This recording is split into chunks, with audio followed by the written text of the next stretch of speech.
Hello guys, good morning সবাইকে। তো কেমন আছো তোমরা সবাই? আশা করি খুব ভালো আছো। আমি অনেক ভালো আছি। তো সকাল সকাল সোনামণি আমাদের পিসিমণি পড়তে এসেছিলো। তো ওকে সকাল সকাল পড়িয়ে নিলাম, কারণ আমরা যাব এক জায়গায় আজকে। কোথায় যাব পরে তোমাদেরকে বলছি। ওকে পড়ানোর পরে আমি মেহেন্দিও পরে নিয়েছি। এখন হয়তো একটু একটু আন্দাজ করতে পারছো যে কোথায় যাব। তো চলো রেডি হয়ে তারপরে দেখা হচ্ছে। এদিকে আমি রেডি হয়ে গেছি। কেমন লাগছে সবাই জানিও আমাকে।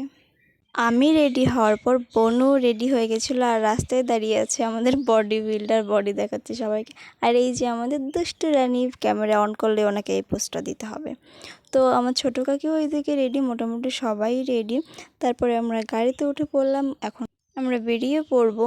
আর যেই আমরা রাস্তায় বেরোলাম তারপরে তো মেঘ করলো।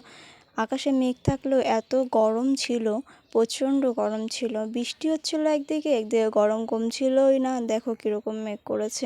আমাদের ফ্যামিলির সবাই নেমন্তন্ন ছিল, কিন্তু আমাদের ফ্যামিলির হাফ লোক গেছিলো। ফুল ফ্যামিলি গেলে পরে দুটো গাড়ি লাগতো, একটা গাড়িতে হতো না। ও হ্যাঁ, তোমাদেরকে এখন বলে দিই আমরা কোথায় যাচ্ছি। আমরা যাচ্ছি বিয়ে বাড়িতে। ছোটো কাকি দিদির মেয়ের বিয়ে, একটা মাসির মেয়ে দিদি হয়, তারই বিয়ে। চলে এসেছি আমরা গল্প করতে করতে বিয়ে বাড়ি। এদিকে এসেই কাকিমা তো বড় একটা স্ট্যান্ড ফ্যানের সামনে দাঁড়িয়ে পড়েছে, কারণ প্রচণ্ড গরম ছিল। আর বিয়ের জায়গাটা কি দারুণ করে সাজিয়েছে দেখো। এখানে রাত্রে তো ভিড় হয়ে যাবে। ওই বাড়িতে গিয়েই দেখলাম মা মনসার একটা মন্দির আছে। আমরা 12টা সাড়ে 12টা নাগাদ বেরিয়েছিলাম। যাওয়ার পরে সবাই বললো দুপুরে খাওয়াটা খেয়ে নাও। তো দুপুরে খেয়ে দিয়ে তারপরে এখানে এসে দেখি আশীর্বাদ হচ্ছিলো। তো এটা হচ্ছে ওই দিদিটার বাবা, মেসো।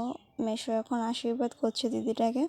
তো আশীর্বাদ পর্ব দেখে আমরা ওপরে চলে গেছিলাম। ওপরে আমাদের একটা ঘর দেওয়া হয়েছিল থাকার জন্য, কিন্তু প্রচণ্ড গরম ছিল। যেহেতু সন্ধেবেলা গোধূলি লগ্ন ছিল, তাই আমি শাড়ির প্লিটসগুলো করে নিচ্ছিলাম এদিকে। আর ওইদিকে দুষ্টুকেও রেডি করাচ্ছিল কাকি, আর সবাই যার যার মতো টুকটাক রেডিও হচ্ছিল।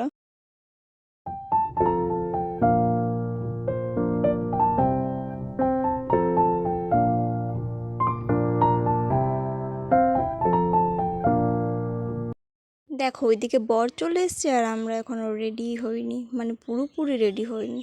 কারো শাড়ি পরা হয়েছে, কারো চুল। সবাই বলে না মেয়েরা সাজতে লেট করে। না, একদমই না, আমরা একদমই লেট করি না, কিন্তু আমাদের সাজতে সাজতে লেট হয়ে যায়। এদিকে কাকি হা করে আমার দিকে তাকিয়ে আছে, নিজে আগে আগে রেডি হয়েছে, আর আমি তো রেডি হতে লেট করেছি, তাই আমার দিকে তাকিয়ে আছে ওরমভাবে। তো এই যে আমি ফুল রেডি। কেমন লাগছে সবাই আমাকে জানিও। আজকে একা একা শাড়ি পরেছিলাম, মা ছিল না তো।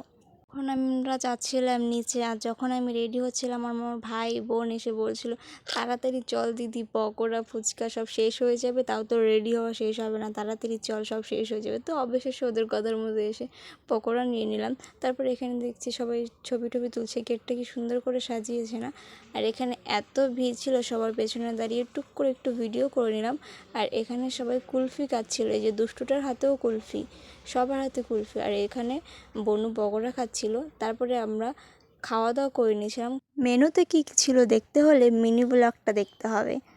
তো আমরা খাওয়া দাওয়ার পরে আবারও চেঞ্জ করে নিয়েছিলাম, কারণ আমাদের বাড়ি যাওয়ার ছিল। আর নিচে দেখো সবাই ডান্স শুরু করে দিয়েছে, কিন্তু আমাদের নাচ করলে হবে না, বাড়ি যেতে হবে। অলরেডি 11টা বেজে গেছিলো, তাই কাকা সবাইকে তাড়া দিচ্ছিল যে তাড়াতাড়ি কর। আর এই যে দুষ্টু, ক্যামেরাটা অন করলে দুষ্টুমিটা আরও বেড়ে যায়, এত ভাব করে মুখের। তারপরে আমরা সবাই গোছগাছ করে বেরিয়ে পড়েছিলাম বাড়ির উদ্দেশ্যে। যেদিন থেকে বিয়ের ইনভিটেশনটা পেয়েছিলাম, ভাবছিলাম কবে আসবে, কবে যাবো বিয়ে বাড়ি। তো হয়ে গেল আজকে বিয়ে বাড়ি ঘোরা। সামনে আছে আমার এক্সাম নিয়ে কোনো মাথা ব্যথা নেই। যখন খুশি ঘুরতে চলে যাচ্ছি, বিয়ে খেতে চলে যাচ্ছি। তো আজকে সারাদিন অনেক মজা করে কাটালাম। ভিডিওটা ভালো লাগলে লাইক কমেন্ট শেয়ার করে দিও, আর চ্যানেলটাকে সাবস্ক্রাইব করে দিও। তো দেখা হচ্ছে নেক্সট কোনো ভিডিওতে। টাটা, ততক্ষণে ভালো থাকবে তোমরা সবাই।